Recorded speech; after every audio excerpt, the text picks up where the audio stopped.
All right. Hey, this is the Forge Contractor Alliance podcast, and this is Kenton Friesen, and I'm here with Josh Eisworth and, my longtime business collaborator. And we're talking about grassroots business stuff. Today, we're doing a part 2 on a small series that we're doing here on my own personal biggest mistakes, risks that I took, swung for the fence, struck out, and how I dealt with it. How my pride got in the way of me asking for help, and how it took years to recover, and just because of the type of person that I am. And hopefully, if you can listen to this and catch some ways of using my experience to help you avoid certain mistakes, that would be awesome. What does success look like to me? What am I driving towards? And those things are very personal. It's amazing what you can accomplish when there's trust in the room, and when you remove that trust, it's remarkable how inefficient you can become. And when you've got guys around you who are buying into your vision and pushing towards the same thing, it's energizing. Like, I think a lot of people giver and then all of a sudden hit something really hard, have some sort of perfect storm where it's like, whoa, this is intense. And you've had it, I've had it, the guys that we work with have had it. Like it's a day of reckoning. And I think that certain types of people, for many different reasons, get through those things faster, so they're not as big an issue in their life. That doesn't mean they didn't face it. And so for me, it was or they just had a different network around them or something. Yeah. Because definitely I remember when I went through that, when things got rough, honestly, I had you to lean on at that time, but that was about it. Yeah. And that's fair. You really helped advise me through that time, but it was like again, because I didn't grow up with an extreme mentor person who was in my life in my day-to-day, who I didn't have coaching programs or anything like that. Yeah. My business experience, or my knowledge in business, came from my own experience. Yeah, trial and error. Yeah, my previous failures. Yeah.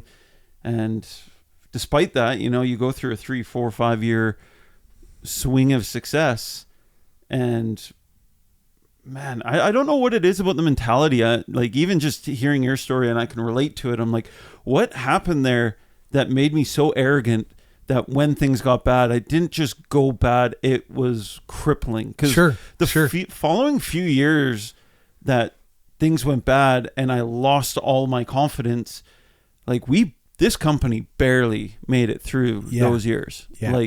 Financially, culturally, emotionally, everything was just it went from being so much fun, having synergy and momentum, to being just an absolute nightmare. But do you think from the outside, the casual observer would have even known the difference?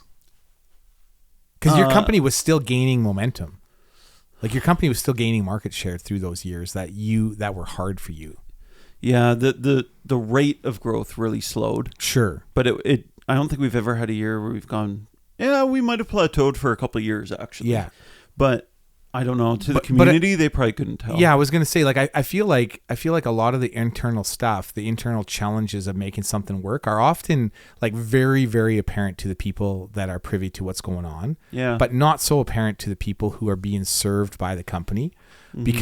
Because I think that there's a certain level of professionalism that you carry that is we're going to still do our best day to day, whereas in behind, it's just not as healthy as it could be. Totally. Yeah. I definitely think the overall customer experience and everything would have been lower in that time. Because, especially with culture, it's everyone can feel it. When our culture's good, our customers talk about it. Yeah. They can feel it. Even though we're not in their house. Yeah. They're like, man, your crew is a joy to have around. Yeah.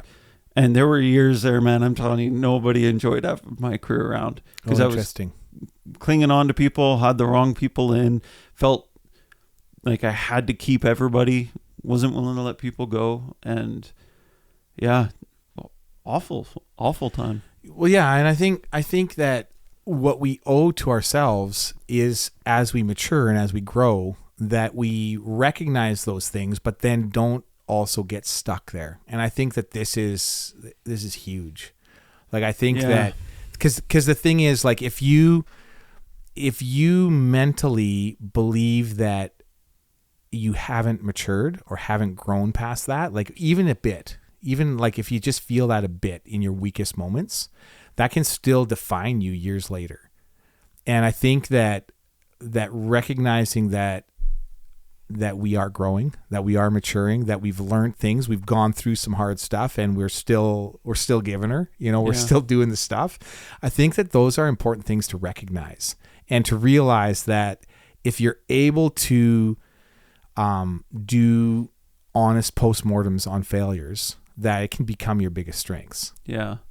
It's easier to do the postmortem afterwards, but to me, like, again, even looking at how I handle my reaction to circumstances when it's in live time, when it's happening right now, like arguably I'm dealing with one of the biggest upturns in my company, and as long as I can remember, these last 2 days. And I'm looking at my reaction now compared to my reaction, or even thinking how I would have handled this 5 years ago. And not panicking and not taking it personal. And just recognizing like, yes, this sucks now, but guess what? Tomorrow's going to be a new day. It's going to be in the past. And also having like your core crew really rally around you. Like I feel like your key guys are not turning tail. Like they're rallying around you and making this happen. So which is big deal. No, it is. But it's funny though you say that, because when this happened the first time, oh man, what is it? Like 8 years ago. I look back at that and I saw that a lot of my team around me wanted to rally around me. But because I had lost all my confidence. You didn't let them almost. I didn't. And in fact, I pushed many of them away. I actually lost really great people who would have helped me grow and this company grow so much more, because I was so scared to let people in because of my own hurt from one circumstance. And my inability to recognize what was happening in live time and get scared of it and not want it to happen again. Like, well, and I think wild. that failure and perceived failure are two different things. Like what, so taking my example, it's like, so I failed at this development in Northern Alberta, but the personal failure was magnified. Like what I felt inside of me was actually more failure than what was actually happening. Because what I was doing was hitting for the fence. And when you hit for the fence, when you're swinging for a home run, like, intuitively that you might strike out. Like that's just part of the equation. And so striking out when you're swinging for the fence, like we still love big sluggers, right? Like the culture loves big sluggers because we are willing to watch them strike out repeatedly for that one time when they just smash it out of the fence. We celebrate that. But from a personal standpoint, that takes a lot of fortitude, because to be able to swing hard and then miss again and miss again with the intention of like hitting it, man, you can lose faith in yourself. I talked to a guy today that he applied for med school 4 years in a row. And I was like, dude, like he got rejected 3 years. And I'm like, man, like, how did you have the strength to do it a fourth time? He goes, well, in fairness, it was going to be my last. But he said, I really, really wanted to do this. And he said, I felt I had it in me. And so I gave it one last shot. I gave everything I had. And he said, and it worked. And now the dude is like moving. But I mean, that is cool, but it's also unique because most people will not be able to handle that amount of failure, swinging that hard that many times without the result that they're looking for. I have great admiration for that. Like it was a very inspiring chat that I had this morning. Yeah, no kidding. Like, man, that's fantastic. And I think for me, the equivalent would have been like, like maybe I would have had two strikeouts right at one time there in a way. And so the equivalent would have been to just, the next year get back up and just give her again to the same degree. And I think, and I've been careful since then. I have friends actually here in town where the two brothers invested together heavily, similar to what I was doing, but to a bigger level yet. And they lost it all on one play, significant play. And the one brother recovered almost instantly and went on to do huge business. And the other one shrunk back and just determined to not do anything major again in his life from that standpoint, because he couldn't handle the failure. And I Really? love, and the guy that made that choice, I work with him on a business level at one of the suppliers here in town, and I love him. I find him wonderful to deal with. He's an outstanding individual, a wonderful person, and just determined that the accepting failure to that degree was putting himself and his loved ones through stuff that they just couldn't actually handle. Which is fair. So it's totally fair. And I had to ask him because he's so overqualified in his position. So one day I was just like, dude, can you explain your story to me? Because I'm like, you really confused me. Like, you're way overqualified for what you do. We love you in your position because you're amazing. Yeah. But what's your story? And so he walked me through it. And I'm like, and I don't disrespect him for that. I in fact really admire him, and he lives his life with dignity, and he will die a happy man. Yeah. But he just determined that wasn't going to be him because he just couldn't take it emotionally. Yeah. And I think he really cares. He's one of those people that really cares about his wife and his kids. And he was just like, he didn't want to put them through that again. Yeah. And so instead he took something very solid, very consistent. He's not entrepreneurial at this point, but he helps a lot of entrepreneurs because he gets us. Yeah. And so I think it's pretty amazing. Yeah. Actually. And he probably lives a great, thriving life. He lives an amazing life. Like, it doesn't look like what an entrepreneur's would per se, but doesn't mean it's not successful in its own way. Yeah, no, he lives an amazing life. And so I think that I want to be careful about saying that just because you swung hard means you got to continue to swing hard. I don't think that's the case. But I think that if you do continue to swing hard, you got to let the failures go to some degree and just believe that you can connect, because otherwise that could be really frustrating. I don't know. Like, I feel like it's easier to swing hard too when you've got more backing around you. For sure. Like, even look at both of our circumstances that we touched on there. Like, you were all in your situation. Oh yeah. And it's like we said in that point, if you had more doors and you had 100 doors and you had 7 call in, it's just like big deal. Yeah. Who cares? Yeah. Like, okay, re-rent them and Yeah. you're cash flowing and or if you even had your places, but 5 years more equity. Absolutely. Totally different. 2 years more probably. Yeah. Yeah. Where even for me now, it's like, my company's over doubled in size. And when I deal with one person the same way I did, you're a lot more vulnerable when you're young, inexperienced, but also you don't have the cash flow and the foundation. The engine around you to withstand the risks. Yeah. Like there's that vulnerability when you're early on. Yeah. And also you don't know, you have not yet determined how resilient you are. And I think that this is, and I think we all vary with this, like resilience, grit. There's different things. I think I was quite gritty for the most part, but not the most resilient, because when I was knocked down, I think there was a shock factor. I'm like, wait a second, I know what I'm doing. Yeah. Which you know, and you know, like I knew to some degree. But I did not know, I did not have the tool set for getting through that kind of a time. It's funny because how I deal with my kids now is very different around these things. Like, I want to provide a backdrop for them to swing hard. Like, that's what I'm doing. Like, I really, and every parent deals differently with their kids. Yeah. For me, I expect a lot of my kids, like I do, but I do not expect them to carry the weight of it alone. Like, when they're taking a risk, I want to be their backdrop at this point. And I can see that. Yeah, I can definitely see that. Yeah. But you're encouraging them to take risks. Oh, especially yeah. At a very young age. Oh, heck yeah. Oh, they are. Yeah. They are. But I am like, it's fascinating. In fact, there's some things about how we're parenting that I did not foresee. Like, I thought we would require our kids to pay more of their way at this point, like for our older kids. What I find is that I'm actually quite different. I'm super, super happy to have my kids that are slightly like out of high school, and even my one daughter's, you know, done her first degree, still live at home. And I'm super happy with them to be there and to support them through this. They pay for certain things. They don't pay for everything. Mm-hmm. And I'm way more happy to do that than I predicted I would be, because I'm just thrilled to see them working hard and establishing themselves in the places that they are, and giving them a space to take some risk without feeling like Yeah. the bottom will drop out from under them if they miss.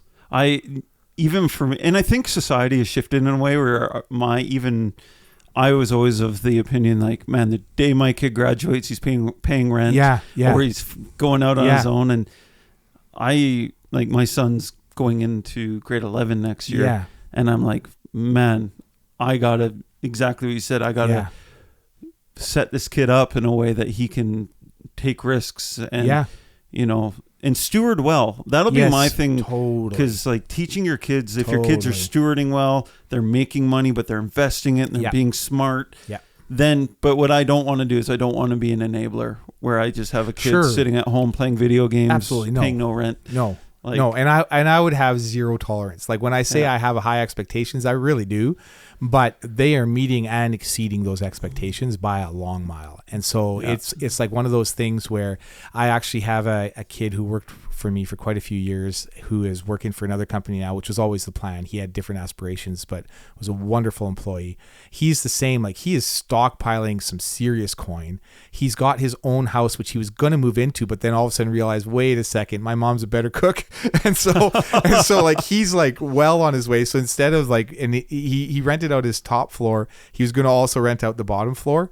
And I'm sorry, he was gonna move in and then have a roommate in the bottom floor. Like that was his plan. Yeah. But then he was like, no, man, my parents are happy with me to stay at home still, and they're feeding me. I'm just gonna keep invest in tenants in both top and bottom and ride this out.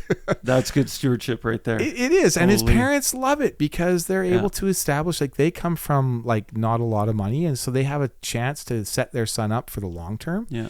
And he's also like, he's not lazy. Like the dude works. And so and he's just a little bit older than my oldest boy. And so I was like, at first I was like, oh man, they're being a bit soft on him. But then when it came my turn, I'm like, no, I totally get it. Yeah. Like this is a way of just like, I want my kids to be able to take risks, to be able to like give her in life. Yeah. But I do think that there is a place at which like, it will be enough. Like at a certain point, we're going to have to just cut them loose and let them roll.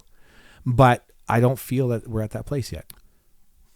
There's a comment that goes around a lot right now because housing prices, especially in British Columbia, are just... They're wild. Well, they're cooling down a little bit right now, but the last 10 years have been extreme. Yeah. Like extreme. And I keep hearing the comment of like, oh, my kids will never be able to buy a house. And I've always looked like at face value, sure, but like how hard would it be strategic? Teach your kids some stewardship. It's not hard. Let them live at home for 4 or 5 years. Yeah, no, it's not hard. Save. Like your first, like they might not be able to buy a 4-bedroom or 5-bedroom house to themselves for their family. It might mean they have to start off with a duplex and they have to rent out and have a mortgage helper. But like if you're the least bit strategic with this, like no, it's you very, can create a backdrop. No, it's very easily. possible. I mean, it's very, very possible. And I think that saying it's not is defeatist. Yeah. I think that it's possible, but it takes families working together. Yeah. And so in one way or another, and the thing is, you know, like I think that what people automatically tend to think is that, oh, that means that I'm going to have to give my kids the money for a down deposit. I'm different than that. I would sooner pay for their food while they're living at home and working their butt off and have them take their money, invest it, learn to invest wisely, and then purchase something when the time is right. Yeah. And I mean, in the case here up in the north, it's still a lot more viable than down in the south. Because here, you know, a kid can get into something for, you know, 350, 400,000. That's going to be okay. And that's not possible down south. And I understand that. So it's a slightly different equation. But I still think regardless of the dollar amount, it's possible, but it takes some intention. Yeah. Good stewardship. Yeah. And the best part about it is doing it in a way just like, and we want to have this mentality with even our staff and everybody, setting people up in a way where they can take big swings. Man, yeah. And totally. Like, and if they miss, it's like, okay, just, you know, go we're here. again. We're here for you. We've got your back. Like, we're not going to let you get out on the street. Like, we're going to back you up to the best of our ability. And a lot of that has to do with coaching. And I think that, you know, I've talked to you about this. I have one buddy who runs a massive company, and his intention is to make as many millionaires out of his employees as he possibly can. And he's doing it. Like, I don't know what number he's at. He never told me, but I know that there's quite a number of the kids that he brings in. Young kids don't know where they're heading in life, and he teaches them how to swing. Yeah. And he provides them the mentorship so that they're swinging. Like, he teaches them to swing first for 1 and 2 basers, and to make, to put those stack a few of those on top of each other before you really swing for the fence. Yeah. And it's working, man. And it's funny because for him, like, he does wildly well in life. He's extremely successful, but he is dragging a lot of people with him, and that's what gives him the joy. Like, there's just massive joy in that. That's the dream right there. I think so. I think it's yeah, and I think often, and this is the challenge that I've had over the last while, is that right now I have some big opportunities ahead of me, or small incremental ones in a number of different fronts. And so I'm looking at these opportunities and I'm really evaluating myself, and I'm saying, okay, what is wise in this position? What makes sense? And how much of what I'm looking at is influenced by the fact that I've had some failures in my life? How much is influenced by the fact that I also have learned a lot in my life? And yeah, what am I willing to do? And I think that with age comes maybe slightly more caution, but the biggest thing that I'm cautious against is being bitter or resentful. I'm not opposed to having regrets. And, I think we may have talked about this a little bit, but I think that regrets are a natural part of life. And I think that if we look back with no regrets, we're maybe just not looking back with a lot of honesty. And so I think if we're honest, that regret is part of life. Like, I just believe that. I think how those regrets happen and to what magnitude we regret things. And how you wear that regret. Yeah. And let it influence you. Absolutely, really matters. But regret is not equivalent to bitterness in my mind. I believe that those are two different things. Like, regret is like, wow, I should have done that better, or I could have done that better. Yeah. Bitterness is like wearing that to the place where it's eating you from the inside. Bitterness is the bad way to handle regret. If you're bitter about something, or bitter towards yourself because of something you did, then you're not handling that. I to the best of my ability, I have no evidence that bitterness brings any good fruit. No. I just don't think there's any good fruit from it. Whereas regret, I think, can be wonderfully beneficial. I think that you can have, it's funny because when I was young, there was a Tom Cochrane song that said, "We've got no regrets." That's the name of the tune. And it's a really positive tune and it sounds great. And I know that Tom, he's drunk his face off enough to have some regrets. I was at a concert of his once, and I don't think there was a sober moment in that concert. I'm like, oh, this guy's got some regrets. But I think that the idea of having no regrets is great, because I think that what you think is that leads to a much healthier, more positive life. I don't agree with that. I think that if you have no regrets, it means that you're not A, doing any postmortems on what you've done in life, and B, if you are doing them, you're not being really honest with yourself, because I just think that we all have times when we miss the mark. Yeah. And so to think that we don't is just not, it's not realistic. And so I think at this stage in my life, I'm 53 years old. I've been around the block a few times. And so I'm really questioning a lot around, yes, I know times when I've done well. I know times when I could have done much better. And how I wear those regrets, how I process them and how I go forward, despite them or in light of them maybe, is a big deal right now. And so, yeah, this is some of the stuff that I'm thinking through. I'm just looking up the definition for regret. Regret is a feeling of sadness, disappointment, or frustration about something you didn't do, or how something turned out. Sorry, read that again. That is... Regret is a feeling of sadness, disappointment, or frustration about something you didn't do, or how something turned out.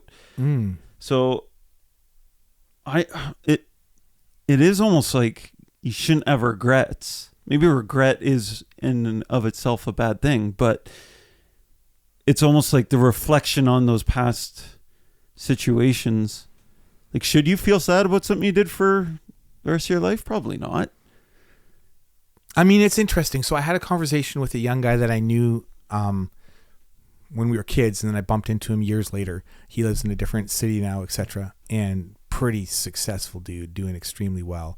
he was a real wild child, and he had a lot of charm. So he manipulated a lot of people when he was young, and he had a lot of fun, but he also kind of walked on a lot of people at the same time. And then he had a coming to God moment, I think in his 20s. And he told me, he said his life has worked out awesome despite like having some regrets. But he said what he continues to be sad about is for people that he manipulated that didn't recover as well as he did. Yeah. And so he said, and he has no ability to do anything about that at this point. And without going into huge details, I think he's right. Like, I don't think that it's his place that he can, but that was his comment. He was like, he felt like there was a lot of redemption in his life, but he still regrets the fact that he took advantage of people when he was young. Yeah. And I think that there can be that. And so I think that regret is a good word for that because there's a disappointment and a sadness around that. I think that regret is a fair word for the way that I handled my first intense business failures. I think that regret's a fair word because I am disappointed in myself for the way that I did that. That said, to hold that disappointment in a place where I become bitter at myself or define myself by that, I think that's super unhealthy.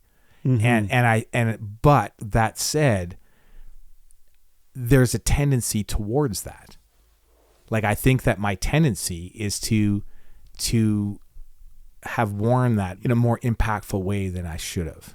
Yeah. And so yeah. And I think that one of the things that is worth noting is that I don't believe that I had enough faith in people around me as well. And I think that we sometimes feel like if you're the type of person that tends to be okay with suffering a bit and to take the hard lump and to lead and take the lumps, I think that's great. But I think that just because that's a lot of entrepreneurs, that's our personality, that's the type of person we are, it's sad if we can't at times call out to people for help and make ourselves vulnerable in a way that we can be carried even for a very short period of time. Yeah. I wonder if, like, I'm just trying to think through my list of regrets. Yeah. And I do agree with you, actually. It's like when I look back on some of the decisions I've made in ways that I've let people down, like, that still carries a weight. Yeah. But there is also, like, if I dwelled on those things, sure, I feel like it would put my feet in concrete. Like, do I do the postmortem? Do I learn from them? Yes. But do I wake up every morning and think back to, oh man. Yeah, no, like, you can't. Like, it almost needs to be, like you said earlier in this conversation, there are some things you should just put fairly far in the past and not dwell on. Yeah. And, like, I don't know, like, it's one thing to have regrets. It's another thing to dwell on them too much. Absolutely. No, and I don't think that that's healthy. And I think each day is a new day. And recognizing that the sun comes up, like there's some pretty cheesy songs around this, but there's also some pretty meaningful ones, right? Like, the sun will come up tomorrow. But the truth is like a new day dawns and hope springs eternal. Like, these are cliches, absolutely, but they're actually super meaningful cliches because we are not defined by past success or failure. And I think that hitting the mark early in your career is super helpful to a good trajectory. Like, I think that there's nothing wrong with that. But I think also you can't do that flawlessly. And so you're going to have setbacks and you're going to have failures, and knowing how to deal with that. I mean, it's a massive deal. And I think while I didn't have a business mentor when I was young, my dad was obviously a massive influence in my life. And we've talked about this a bit when we were talking about joy and his stance on joy and that kind of thing. But I remember when I first moved out of home, it also meant that I flew, from Malta back to Prince George, which is totally different worlds. And it was, and at the time, like, it cost us $100 Canadian, which is like $200 Canadian now for 1 hour of conversation on the phone. And so when you're a poor kid, like that's just not something you do. So I went from having his daily influence and optimism in my ear to not having that at all. Yeah. And I got pretty depressed almost right away. I was trying to find a job. It was cold. I didn't have a car. And, it was just like, it was January. And I was just like, it was hard, man. Like I was sleeping on the floor in my sister's apartment. Like it wasn't like I was the man. I was like, I was 18 and trying to figure out life. And I can remember sitting on her floor one night and just feeling really down on myself. And I had never felt that way before in my life. And I all of a sudden recognized, I'm like, what's wrong with me? Like, yeah, this is a challenge, but like, I don't need much. Like, and I'm going to make it. It's just a question of just, knocking on the right doors. And then all of a sudden I recognized, I'm like, wait a second, I don't have my dad's voice of optimism in my ear every day. Like I now have to provide this for myself. Like I have to figure out a way to like have an internal conversation that actually girds up myself and like, it's like, I'm going to do this and I can do this. And I remember it was like a kind of coming of age moment in a sense. I'm like, oh, okay. And for the record, that's probably the biggest voice of optimism I've ever met that you suddenly had a void of there. Sure. And so any other failures in my life to that point would have been immediately hit with his optimism, which then is no longer a failure. It's like, oh, dad says we're okay. Yeah. And so I think that, there's also that as well. It's just encouraging the people around you is a pretty big deal. Yeah. Because just being like, hey, you know what? Like, yeah, this sucks, but you're going to be okay. Like I've seen you get through worse. And like your current conversation is a good case in point. Like to me, when you say it to me, I'm like, you're going to be all right. Oh yeah. Like you're going to take your steps through this and this too will pass. And I feel like the guys who have, who are no longer with your company now that were a week ago, I think that you're going to be stronger for it in the not too distant future. Like I really believe that. And you have experience of getting through, like you're resilient. Yeah.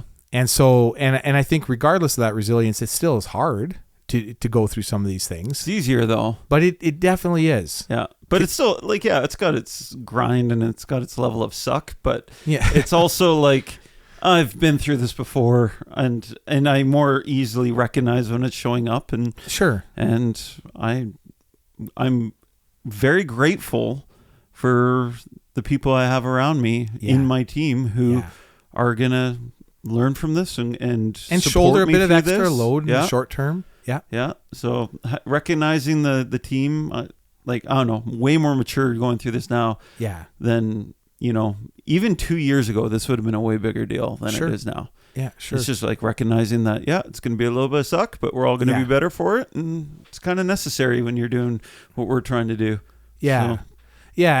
And I think that when you have a history of getting back up, it's one of the things that defines people that we want to spend time with is their ability to get back up. Their ability to get back up, but also their ability to see the change that needs to happen.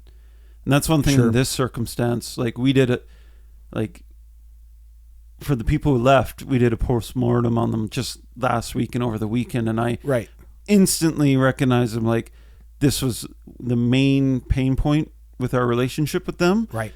And it was legit. We made mistakes. They handled it poorly.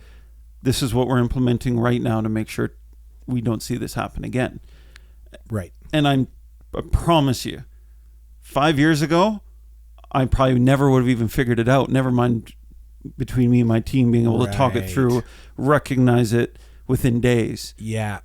And it's because we're not taking it personal. Right. We're not being emotional about it. Yeah. It's just business. Yeah. And even how they acted towards me, it wasn't to me personally. It's just for the role I carry. Sure. It's just me as the leader. Yeah. And if you were standing in my shoes, it would have said the same thing. It would have been me. Yeah. It absolutely. And so that's a big, and that's been in like the last 2 years that I've recognized that when I got to stop taking things personal. Yeah. When failure happens. Yeah. Because did I fail? Yes. Was it just as a person? No, I'm failing as a leader and I'm trying my best and I'm going to screw up and that's part of it. Yeah. And people will take it out on my position and I just so happen to be the shoes that fill it. Yeah. And that's okay. Totally. So. Yeah. And is it a Maxwell book, Failing Forward? Is that Maxwell? Yeah, I think so. I feel like it is. If I'm wrong, then forgive me. Don't know if I read that one. Actually. But it's like there is this whole aspect of failing forward, and I think that it's something that just puts value. Yeah. When we swing and we miss, it's like, no, that's okay. Yeah. Because we're moving forward, and yeah, there's a hiccup, but it's okay. Yeah. 90% sure it is Maxwell. I think I'm pretty sure it is. It sounds like Maxwell. Yeah.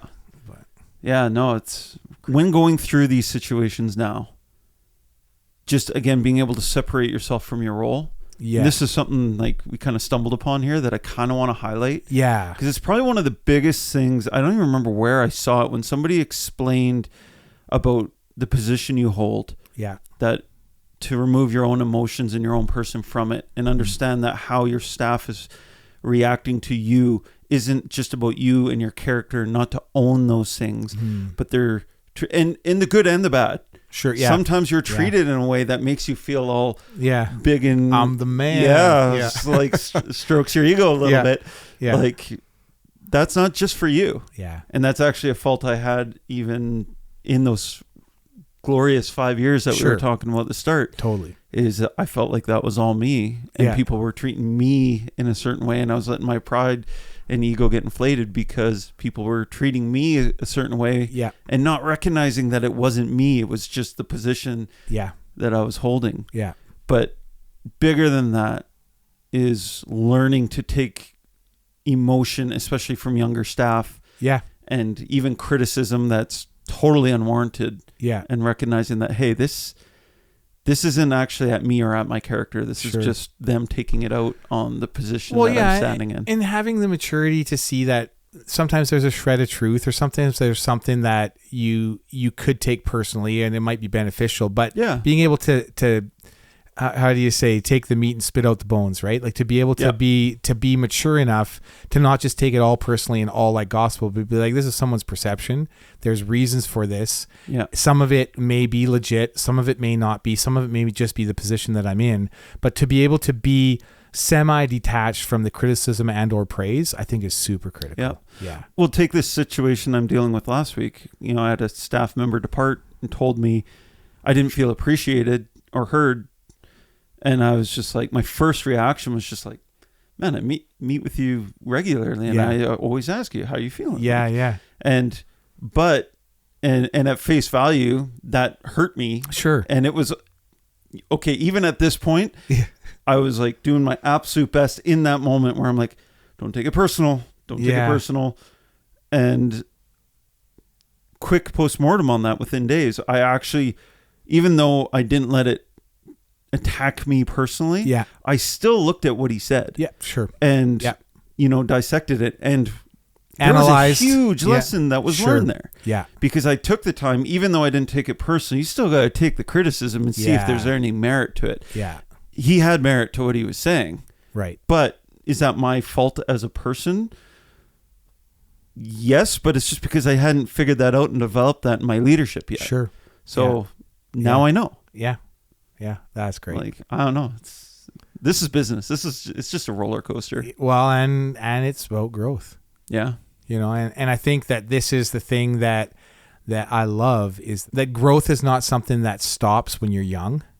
It's not something that, you get to a certain level and be like, now I've got it all figured out. It's not that simple. Mm-hmm. It's like we are growing maybe at different rates at different times, but growth has got to continue. And we've got to continue to, like, I think as long as you're trying things, as long as you're out there and you're curious and you want to give her, there's going to be times when you hit it and you want to analyze that. There's other times when you miss, you want to analyze that, and you want to grow. And it's so much fun. Yeah, absolutely. Yeah, that's great. Well, man, this has been a good chat. Yeah, it was good. Appreciate it. We'll do more. Thank you all.